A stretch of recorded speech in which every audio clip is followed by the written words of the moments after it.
as a 45-year-old man, my wife and I just recently had a newborn son. And so I have a 25-year-old daughter who I love, and I have two beautiful bonus children through my marriage. And as a father, you know, when I got the news that I was going to be a father all over again after so many years, you know, I had all these beautiful, beautiful thoughts. And these thoughts were all bright thoughts, as oftentimes happens with new fatherhood, right? We have these thoughts, we have these aspirations, and we're in love, or, you know, we're experiencing good moments in our relationship with the partner that we're with. And so you see these colors oftentimes reflect how we are, our attitude. And yet this is still just one small piece, because as we continue to create this canvas, this abstract painting, you'll see that as human beings, there's so much necessities that we have. So oftentimes when I speak to the men in our program, I tell them that it's very important to first get to know yourself, get to know who you are. And so through the tools that we've been given, oftentimes we're able to engage the men in our workshops, in our support groups, in our meetings, and we speak about building one another up. So the first thing that we like to concentrate on is ourselves. But if you stay in fatherhood long enough, you'll see that there's times when the landscape begins to change and the colors start to blend, right? And what was once bright colors sometimes, you know, turn into other colors just simply because of life. And so I just want to mention that as I was putting this presentation together, I wanted to come from a very practical side, because we spoke today about a lot of good information, and I don't believe in coincidences. And so as we were speaking, you know, as the presenters were speaking today, Mr. Marsh spoke about the universality, right? About the diversity in his presentation. And oftentimes that's what we're faced with when we're doing this work. As a father, I know that oftentimes my engagement with other fathers is based on my own personal experiences. So I'm able to take and I'm able to share some of the roses and thorns, as a colleague and friend of mine oftentimes says, Norman Young out of Grand Rapids, Michigan. He often says, he speaks about, you know, the fathers, the roses and thorns of fatherhood. And so you see this canvas is oftentimes a reflection of our lives right here, because we're walking through life, we're parenting, we're working. As was spoken about earlier, we are engaging and we're dealing with the challenges that oftentimes come as a father. Those challenges, as was mentioned today, some of them have to do with your own personal experiences and where you're at, your mental health, your emotional state, the relationships that you have in your life. Those are a reflection. And then how do you muster up when you're faced with challenges and you still have to continue to provide and be, according to one of the presenters that spoke today, continue to be this person that society deems you to be. You know, you just have to be a father. And so you see this painting, when you look at it, you see it looks, oftentimes our life, because of the experiences that we have, tend to start looking like a big mess. And so I just ask you to bear with me as I apply these colors, because what I want to do is I want to present to you that this is exactly what we're dealing with when we're engaging dads. When we come across dads in the community and we're trying to reach out to them and we're trying to engage them to make them, to just encourage them and inspire them to be family orientated, to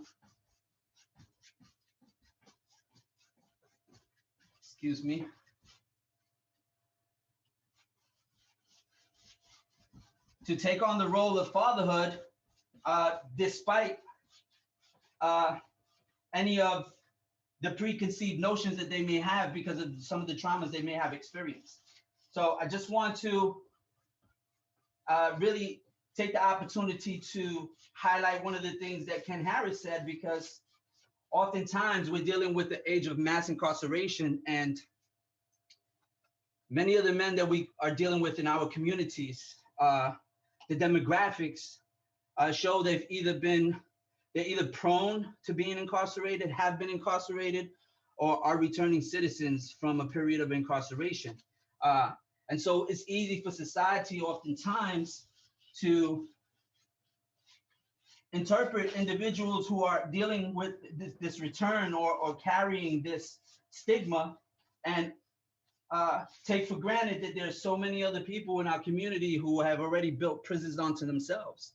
And so even though they've never stepped foot into a jail or a prison, they're still in a prison of their own doing. And a lot of times I find myself struggling with that, not necessarily struggling, but, you know, having to approach that with fathers that I'm working with. And so as you can see, these colors here, these colors are reflective oftentimes of a lot of emotions that I'm encountering with dads. There's dark colors, there's light colors, there's moments where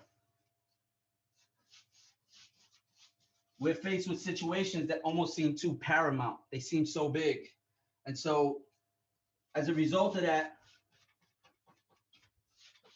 we encounter some very bad emotions. One of those emotions oftentimes that can be so debilitating is anger. And so if you look at these colors are reflective of those things. Being angry, not knowing how to vent, not knowing how to communicate, feeling as if you're not being understood or being misunderstood. And as a result, how this is affecting your child and the relationship with your significant other, with the parent of your child, or with your partner.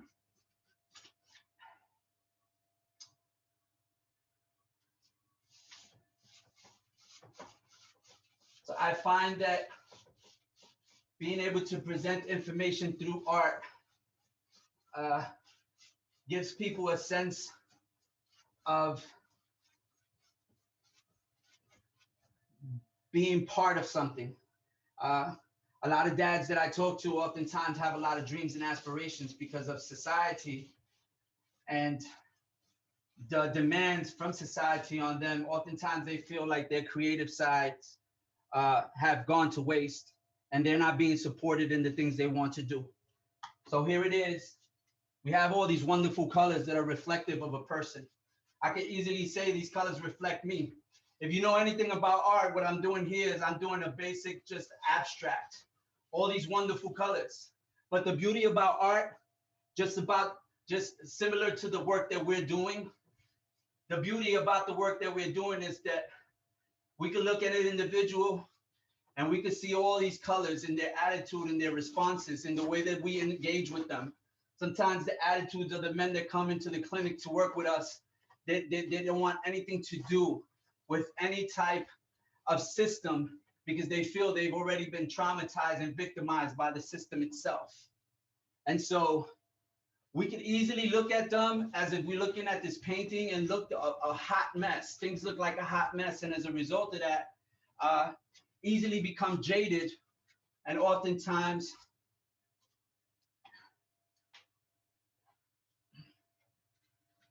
that's where difficulty sometimes comes in staying engaged with dads. So, as I said earlier, our purpose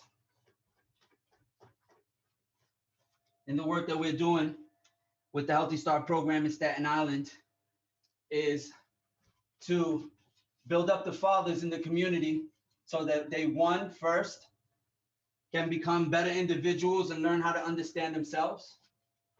Secondly, learn how to better engage with their partners. And finally, through that process, give better opportunities of growth and engagement with their children. And I don't think it's by any coincidence that oftentimes in this work that we're doing, we come across situations where individuals are reflecting a myriad of different colors. And it's hard to identify where they're at. And oftentimes it's hard for them to identify and for us to be the catalyst to get them to really understand where they're at in their life. Because oftentimes what happens is there's blind spots. So if you can see, there may be blind spots that they don't see. And so through the work that we're doing, we're hoping to bring greater awareness to them. Oftentimes, as we know, there's falls and there's spills.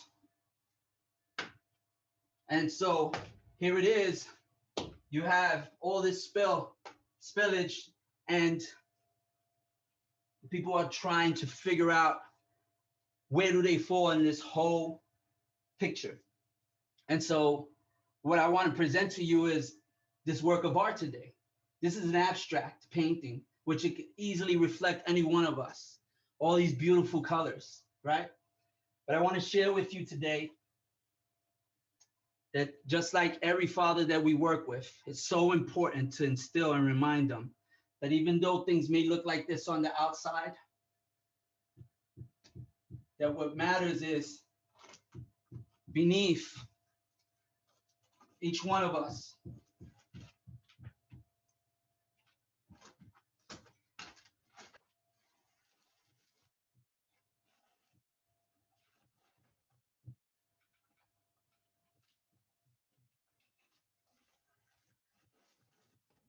has so much to give. We're made up of triune beings. We have a mind, we have a body, and a soul. It's so important. We had these great presentations today. Brother Marsh spoke about universality. I didn't have a clue that he was going to talk about circles. All these circles coming together. We look at the father, the mother, the children, how important it is for them to work together. Dr. B spoke about mind, body, and soul in his presentation. Didn't have a clue he was going to speak about that today. Ken Harris spoke about inclusion. He spoke about engagement, connection, all of these things. And so, of course, Brother Rashad spoke about healthy socialization.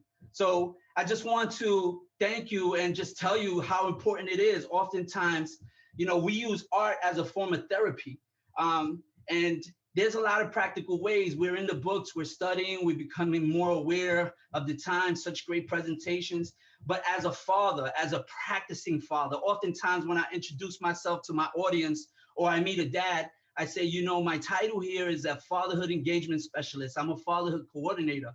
But you know what? To be honest, that's a 50-cent word, which simply means I'm a practicing dad. That's all I am at the end of the day. And that's where I want to meet them at. But I want them to know that you have a mind. And in order for you to build that mind and have balance, your mind has to be fed. You have to read. You have to know. You have to be aware. You have a body. It's important to eat right, have physical activity, work out. And you have a soul. So whether you meditate or pray, it's important for you to find balance. Having activities like Dr. Baptiste presented to us today. And as a whole, all of this is what we're looking to do. We're looking to build up fathers in this way. And so with that being said, I just want to thank Joey once again. And I want to just thank everybody that's in the audience for coming out and supporting us. I want to thank all of my Healthy Start team across the nation, Ken Scarborough, Ken Harris, Rashad, Rodney Moore, all the brothers that I oftentimes reach out to and have been there for me to support me since I've been working as a fatherhood coordinator at the Healthy Start program. And of course, my team, who I owe so much to, and who I just absolutely admire. And last but not least, my beautiful family, I honor you, I love you. Thank you for this time. Thank you for allowing me to present today. Thank you for allowing me to wrap it up, like, so to speak, Joey. And happy Father's Day to everybody. Thank you so much.